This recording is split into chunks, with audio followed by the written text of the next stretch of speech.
Hello, my name's Alan and welcome back to Create a Model Railway here at Horby Junction.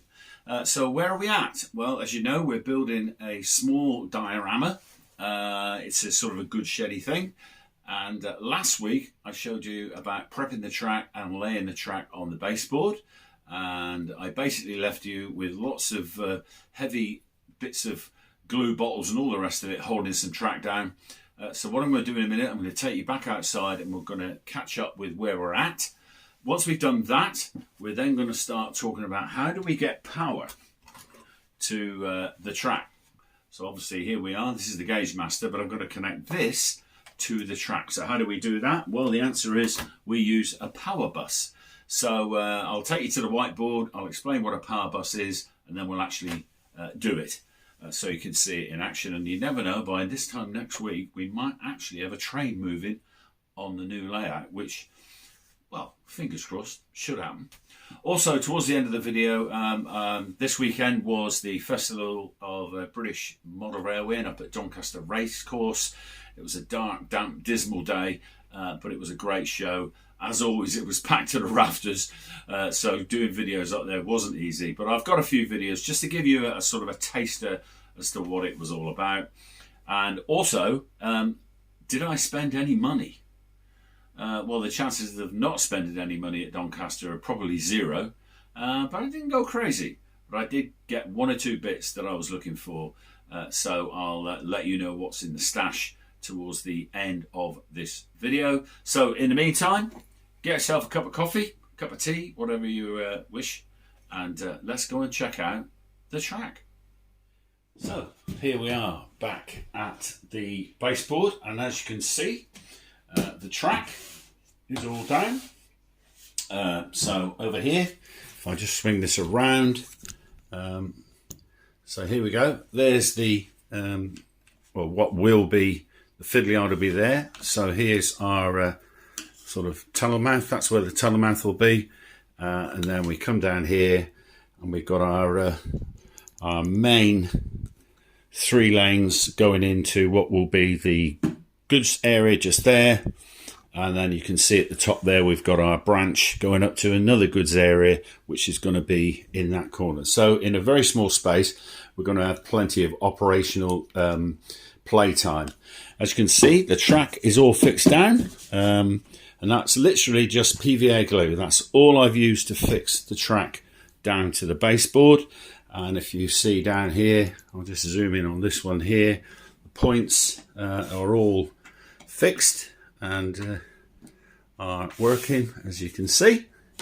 There's always, whenever you use PVA glue, you always think it's going to glue these things together, but no, they're all working fine. Just check the other one as well, just to prove to you that they're all working. There you go. So our points are all down. Oh, and by the way, points. I did mention about points last week. I think I might have said that these points that I'm using here are SLE 91 and 92. They're actually SL 91 and 92, which is the set track version, I believe, of the Pico points.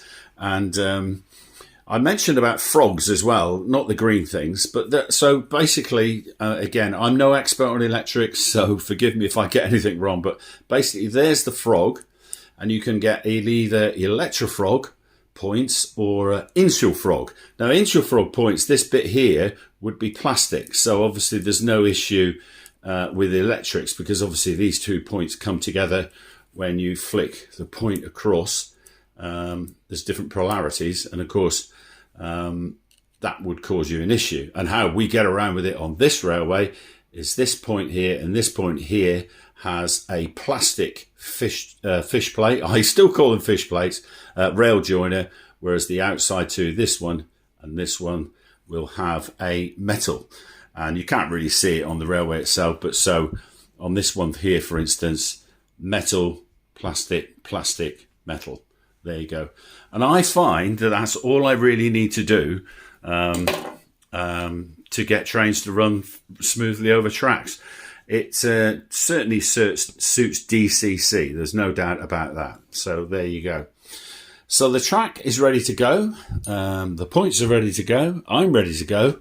So what we want to do now is get some power into this track. Now, you remember last week we put the dropper wires in, which you can just sort of make out here. For instance, there's the dropper wires that we put in last week. Orangey red at the top, green at the bottom. Same for that track. There's the dropper for that one. And then further down here, dropper wires there, orange and green, orange and green. And in fact, I also didn't do it last week, but I put one on this piece of track as well. Orange there, green there, which will give power into the fiddle yard, which will hopefully mean we don't have to put any power in the fiddle yard itself, but we'll have to wait and see on that one. So there we go. We're ready to go. So these wires are all dangling underneath the railway now, but the question is, what do we do with them? The answer to that is we build a power bus. And it's not a red thing that drives through the streets of London. So if we head over to the whiteboard, I'll explain more. So here we are at the power bus. So how do we get the power from our controller, which is over here, into our model railway? So I haven't got a green pen, unfortunately, folks. So I'm going to have to use red and blue just to confuse the issue totally. So basically, coming out of our controller, we've got our red power feed, and we've got our green, which is blue power. In fact, I'm going to use black because the pen's going on that. Not doing very well here, really, am I? So here we are. That's the power coming out of the controller. And that's going to go into a sort of a chocolate box connector. And then that will then come out of the chocolate box connector, though that bit will be on the railway itself. And this obviously is the controller itself. And then the cable comes out of here, the wires come out of here, and they will head into one of these. So this is, I'm going to call it a Lego connector. I don't know what the official term is, but you can get it from any DIY shop. And that's what's going to go here. So as you can see, here's our red wire that's orange. It's very confusing. I'm confused and I'm doing it. That's basically that wire there. That comes into here. And then if you've got a piece of track up here, there you go. There's your piece of track. So coming out of the piece of track, we've got our connector down here. Here she is. Here's our little connector down here. So we've got our red into here, like this. Here's all our connecting points. We've got our black, which comes down here into here. Here's all our connecting points there. And then we can bring our red feed from our track into here, and our green feed, which is our black feed, just to confuse everybody, into there. And there you go. And obviously if you then had another piece of track down here, same thing would happen again. So our black feed would come round into there, and our red feed would come round into under here somehow and find its way round into the next connector there. Now that looks like a mess, probably because it sort of is. But I hope that sort of explains it briefly in its basic form, how a power bus works. But the best way to show you is to do it. So let's do it.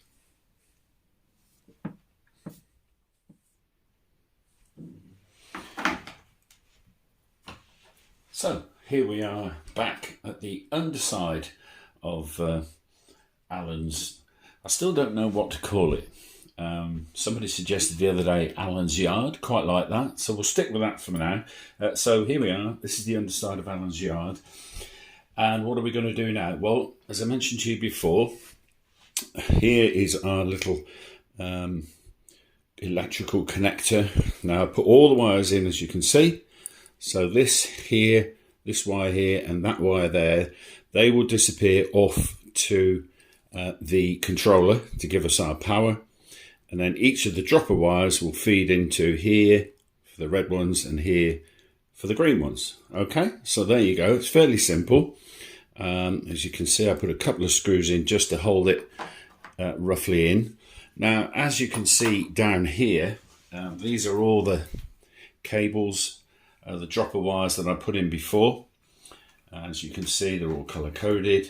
So there's this basically this one here that I'm looking at here, which comes down here. Look, so this one is the one that's going off to the fiddle yard, which is sort of over there. So if you think about it, here's your fiddle yard, and then you're coming down here into the main body of the railway down here. Actually, you might have noticed this little light here. I'm going to talk about my stash in a minute, but just look at the difference this makes when I press it on here from a lighting point of view. Isn't that really good? I'll tell you how much that was and where I got it from in a little while, but more of that in a minute. Anyway, let's get on with it. So what I'm going to do is sort of try and zoom in a little bit, and there you go. So you can see what's going on. I'm just going to do these two dropper wires here so that you can see what it is that I'm doing, and then I'll cut away and do the rest of them. I'll come back to you and show what it looks like. So I'm going to not screw this down at the moment because it just makes it easier to sort of see what you're doing and move it around. So the first thing I need to do is just to make sure that all the track is going to, I'll zoom out a little bit, here we go. So just make sure that all these pieces of track, wires, sorry, the dropper wires from the track, make sure they're all going to reach your little electrical connector box, which they are. So roughly this is the area we're going to put it. So straight away I can see that all I need to do, so again I'll zoom in a bit more so you can try and see what it is that I'm doing. So all I'm really doing here is clipping the end of the wire off like so. Now of course you can buy rather fancy machines that do that, but that was just an old pair of scissors. Give it a bit of a twist just because it makes it easier to feed it in to here, and then basically feed it in like so, and screw it down. Just check that it's in, which it is, and there you go. So there's our first dropper wire fitted into the power bus. Same again on, now this is why we have colour coding for obvious reasons, because now I can come over here and so orange always goes to orange, and obviously green always goes to green.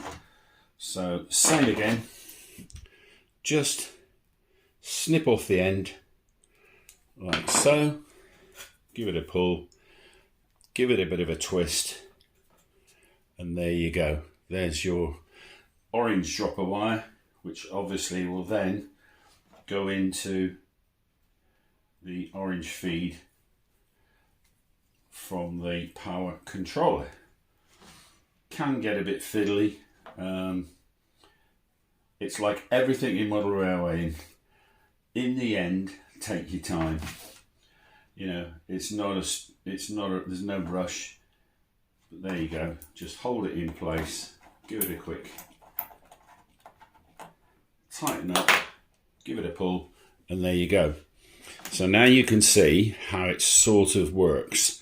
So here we have our power lead here, which goes off to the, let me just zoom out a little bit just so you can see a bit better.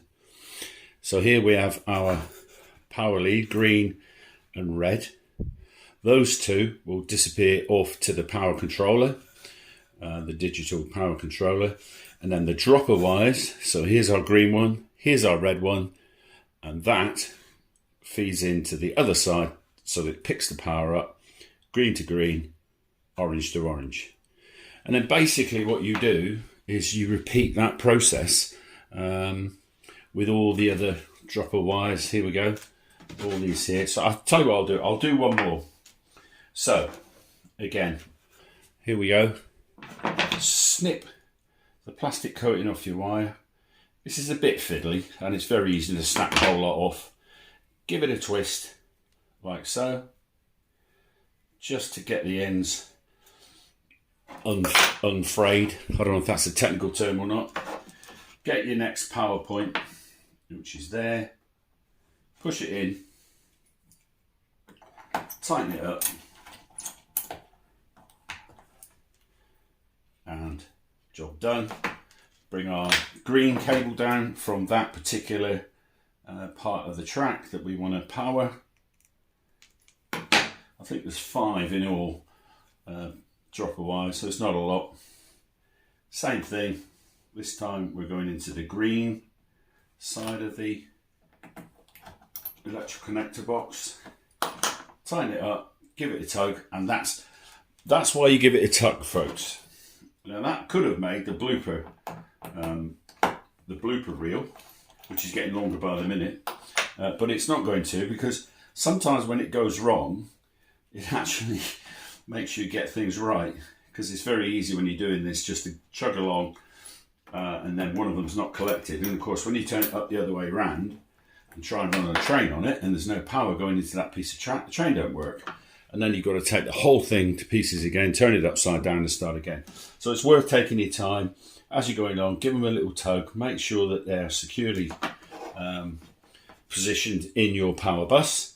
But there you go, folks. That is how a power bus works. So what I'll do now is I will finish it off and I'll come back and show you the process from then. So I'll see you in a couple of minutes. So welcome back. So as you can see, I've connected all the wire. I mean, it does look a bit of a mess, but you can just make it out here, can't you, as to how it's worked. So what I'm going to do now, before you screw it down, it's an idea just to check your connections. Just make sure that all the connections you've made do in fact work. Because as I say, the last thing you want to be doing is coming back afterwards and having to check it all again. But what I'm going to do now is just secure it in place. You know, you don't want this to go through the baseboard, so it's only literally screw it in a few, you know, because that's now not going anywhere. I mean, you could glue it, but you know, that now is secure. Oh, by the way, I'm loving this light, so I'll tell you a bit more about that in a minute. But it's really, really good. Got this at Doncaster at the weekend. Right, so that's all the dropper wires now, as you can see. It's a bit of a mismatch under here, but it always looks a bit of a mess. It doesn't really matter as long as you understand it and you know that everything is working. So we now should have a working system. But as you can see, ladies and gentlemen, boys and girls, we haven't, because one of the dropper wires has come loose. And this is another example here of, you know, always double checking. Once you've screwed it in and made it secure, just double check all the dropper wires are indeed securely fixed into place. It just saves a lot of grief later on when we turn it the other way up and find that one of the tracks hasn't got power, and the simple reason will be that one of these cables isn't secured. But you can see now they're all secured. You can see that, give them a tug, they're all secured. So just quick check, tighten up, make sure everything is tightened up, ready to go. And once we've done that, which they are, then we're cooking on gas. So the last thing we have to do under here, well, one of the last things we have to do, you'll see here. So this is the piece of cable that will go to the power controller. Now you can see this is the orange one. So I've put it. Let me see if I can go in a bit better so you can see. So as you can see, here's our loops on our chocolate box connector, whatever we're going to call it. We're going to call it chocolate box. I don't know why, because it doesn't look anything like a chocolate box, but hey ho. And then that feeds back through the railway underneath, because we want that to be over here, he says, knocking the camera over. So we want this cable that we've just taken off to obviously go through to, we will attach this somewhere along here to the power coming out of the power controller. So if we head back down here, we're going to do the same thing again with the green side. So again, just snip off the plastic coating, and what you do is you sort of twist them together like that. Again, take a bit of time with this, because you obviously that wants to be a good connection. But once it's snipped together, you can then put that into the last of our power feeds this side, which also gives us a spare power feed should we want to drop another dropper wire through from, you know, if the train isn't running very well on a piece of track and we think it might just be that it's not got enough power, enough juice, we can always drop another one down, and we have in fact got spare terminal down here to hook it up to. Having said that, there is no reason at all why you can't put more than one dropper wire in each terminal. You know, so for instance, just give that a tug, make sure that's in. Yes, it's in. So for instance, you know, there's no reason why you couldn't put another dropper wire in there and just do the same. Pull that one out, twist the other one together and push them back in again, because all you're doing is providing power. So that is our power feed to the power controller. So we feed that back through there, and I will sort that out off camera and show you next time what that looks like. So we're now in a position, just tighten that up because it's a bit loose, like so. We're now in a position where we are confident, he says, crossing lots of fingers, that we will have power when we turn it upside down and connect it to our power connector. So really the only thing that's left to do under here right now is just tidy up the wires a little bit. And really, I mean, no one's going to see it. I just used some good old masking tape, nothing spectacular. And the whole idea of it, if I come round to this piece here, show you a little bit easier. So it's really, it doesn't really matter what it looks like, because let's face it, who's going to see it? But what you are doing is you're just giving it a bit of stability, you know, so that if it does move around, you know, if you're moving it from, I don't know, one room to another, something like that. Again, you don't want any tension on these wires, because then they could pull out of your power bus, and of course then you've got no power to the trains.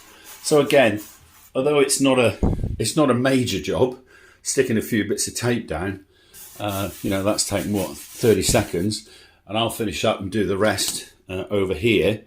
You know, and again, it's nothing too spectacular. You know, don't put pressure on each individual wire.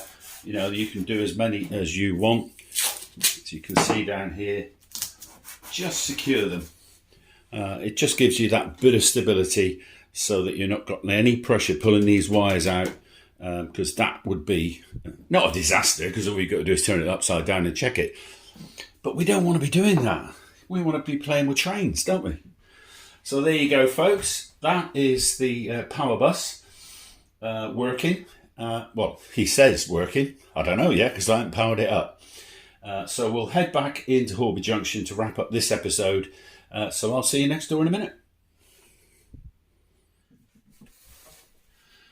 So, welcome back to the railway room. And, well, that, ladies and gentlemen, boys and girls, was a power bus. Now, I'm conscious that, I didn't take too much time over it because it's not that exciting watching somebody screw bits of wire into an electrical connector box. But I hope that's given you the gist. Now, as I've mentioned before, I have started a Patreon channel, and anybody that wants to find out more about specific things, you can join the Patreon channel and you'd be most welcome. And there is where we might do some more in-depth videos on specific things like power buses or scratch building, track planning, whatever it happens to be. But anyway, so check that out. It's in the description at the top of the page. Right, so changing subject totally. One of the things I've talked about is going to see the real thing to get inspired. Now that could be going to a heritage railway, which I'm going to do probably when the weather gets a bit drier, March time, go up to the North Yorkshire Moors Railway and have a look at the real thing, because that's what we're trying to create here after all.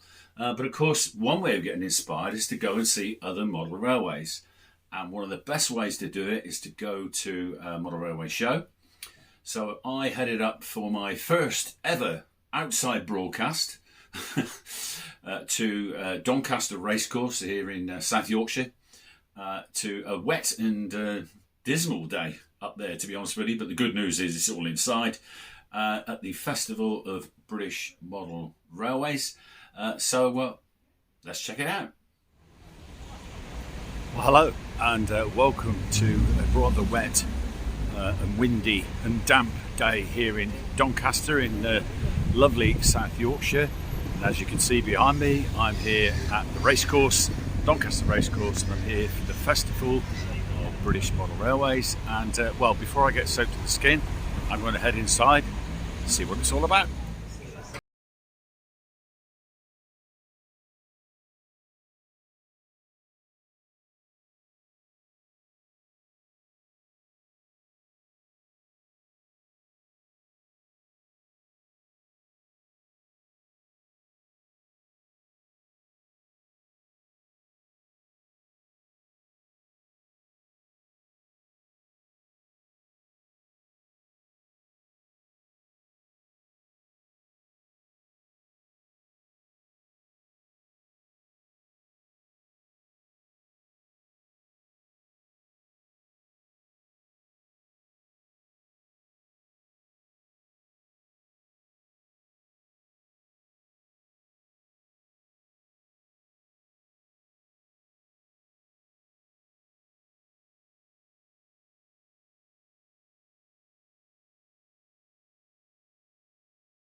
So here we are at my stash from Doncaster Railway Show, and in no particular order. It's not a very big stash, as you can see.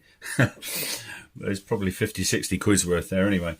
Anyway, basically, whenever I go to these shows these days, I have a sort of a mission as to what I was looking for.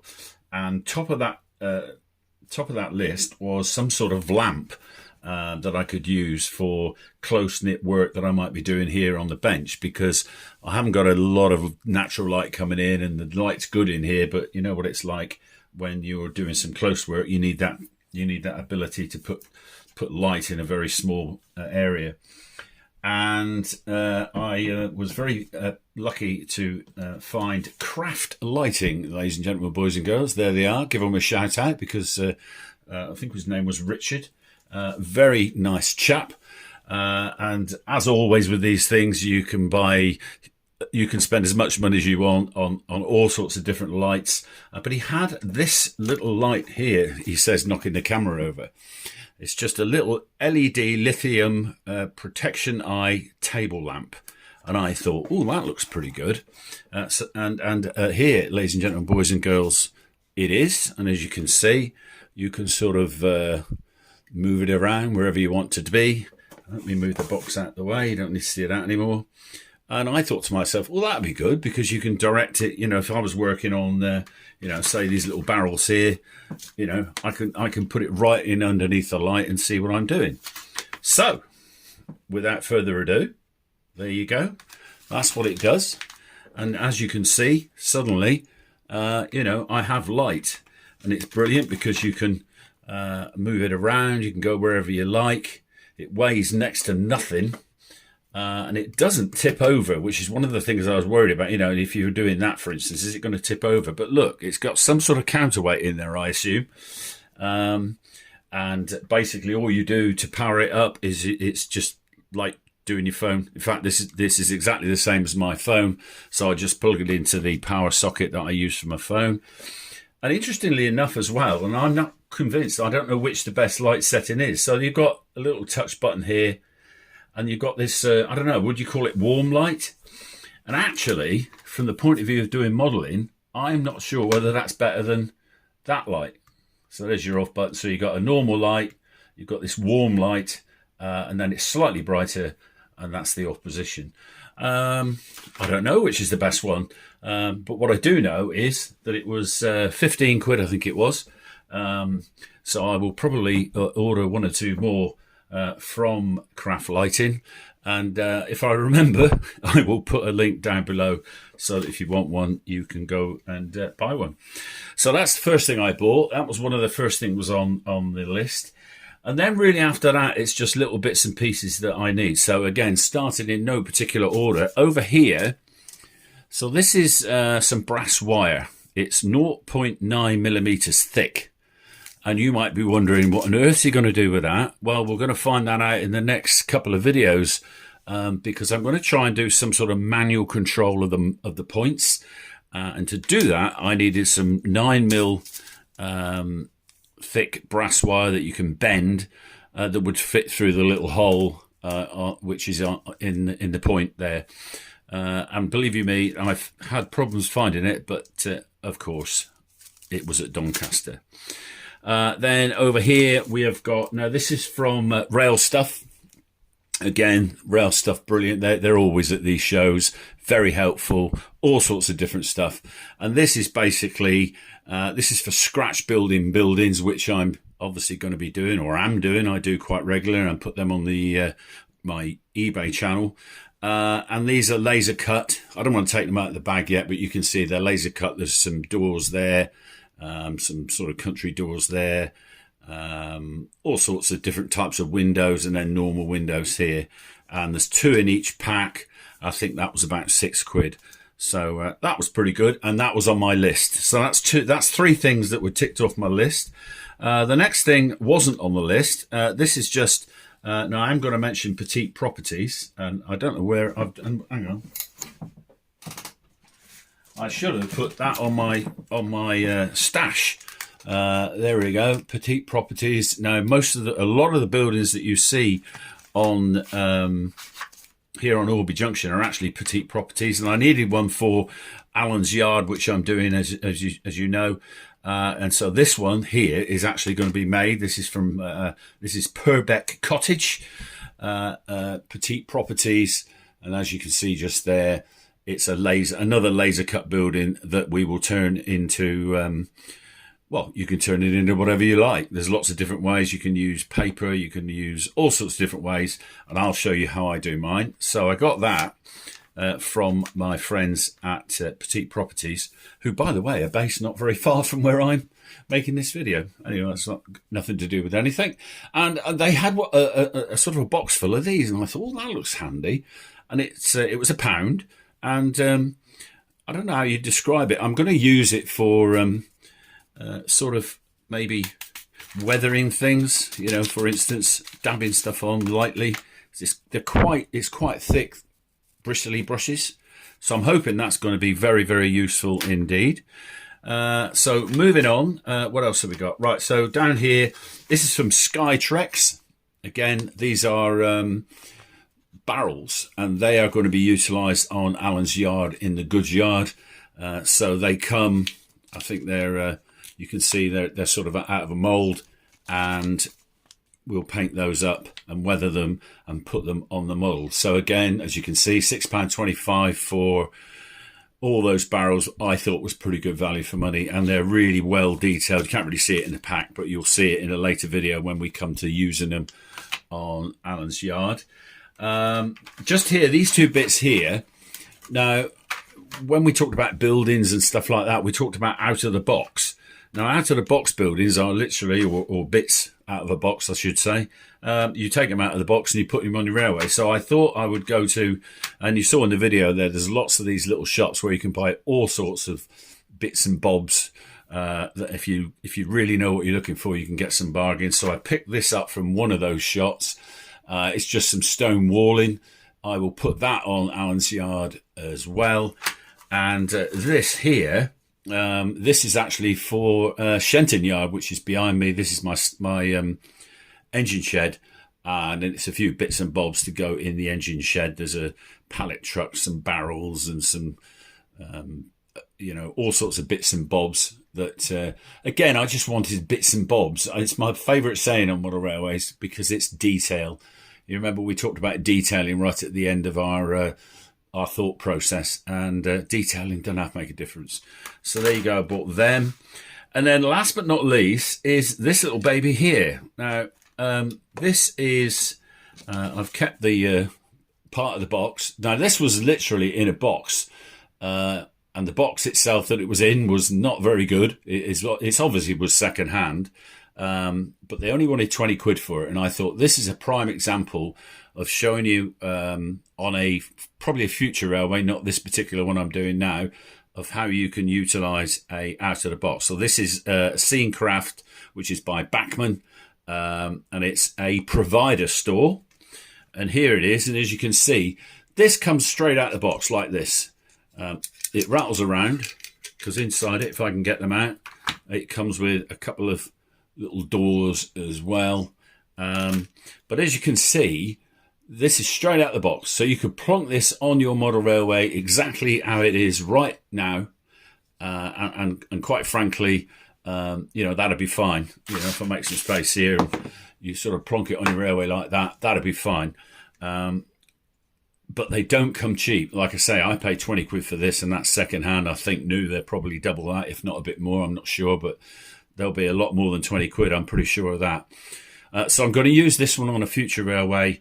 Just to sort of show how you can improve them if indeed you feel you need to.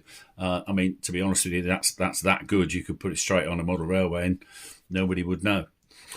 So there you go. That's my little stash. I will put the links into our friends at Rail Stuff, young Richard up at Craft Lighting as well, and also Petite Properties, which we see a lot of here on Horby Junction. So I'll put those links in if I can work out how to do it, because I ain't technically clever. And so there you go. That, ladies and gentlemen, boys and girls, is what you come back with, although I suggest that some people come back with a lot more than this when you visit a train show. So there you go. That was the Festival of Model Railway up at Doncaster, I actually enjoyed it. Look, the thing is about these places is that it's absolutely rammed. There's thousands of people go to them. You know, shooting videos, as you can see, isn't that easy. But what it does, give yourself plenty of time. I would say that. Plenty of sandwiches and a flask of coffee. But you know, it shows what can be done. Some of the layouts up there are stupendous. There's no other word to describe them. You know, I could sit and watch them all day, and it does inspire you. So that's it for this week. As always, thanks for watching. Please like and subscribe, and put some comments down there. Again, you know, I love the comments that I'm getting from you guys. It's really great chatting to you about your railways, and you know, nice comments that you're making about this video channel as well. So thank you for that. Check out the Patreon channel as well, if that's something that may interest you. Next week, we're going to power up what we've just done. So I'm going to connect the power bus to the Gauge Master controller, and hopefully that will mean we can move a train on it. The pièce de résistance is, will a train run? Because in the end, of course, that's what it's all about. And we're also going to utilise some of that wire that I was just telling you about and see if we can come up with some sort of manual point control system that's cheap and cheerful but will work. So that's all coming up in the next video. In the meantime, have a good week, and I will leave you with some train action, and I'll see you next time. Bye-bye.